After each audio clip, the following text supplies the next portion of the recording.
hello everyone आज पटल खूब सुंदर रेसिपी एटा লৈ আহিছো দেখিছেনে গ্ৰেভিখিনি পটলখিনি ধুনিয়াকৈ ধুই কাটি লম আৰু এটো সৰিয়হ আদা নহৰু পিয়াজ এটা ধুনিয়া পেষ্ট বনাই লৈছো আৰু পটলখিনি নিমখ সানি পিনে কোমল হোৱাকৈ ফ্ৰাই কৰি লম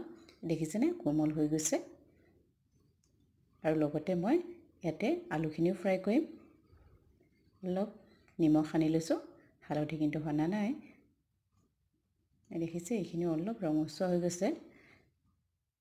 এইখিনি ধুনিয়াকৈ নমাই লম আৰু ৰৈ যোৱা তেলতে দিছো মই কালজিৰা আৰু তিনটা শুকান জলকীয়া আৰু তেজপাত এখন দিছো এইখিনি অলপ সময় ভাজি লম আৰু ইয়াতে দি দিম মই সৰিয়হৰ পেষ্টটো এইখিনি কেঁচা গোন্ধ যোৱালৈকে অলপ লৰাই ভাজি থাকিম আৰু এয়া ধুনিয়া গোন্ধ এটা ওলাব ভাজি আৰু ইয়াতে দি দিছো মই হালধি দিও অলপ ধুনিয়াকৈ লৰাই ভাজি লম আৰু দি দিছো শুকান জলকীয়া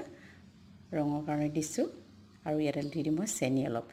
চেনিখিনিলে ইয়াৰ সোৱাদে বেলেগ হৈ যায় খাবলৈ খুব সোৱাদ হয় আৰু সোৱাদ অনুসৰি নিমখ দিছো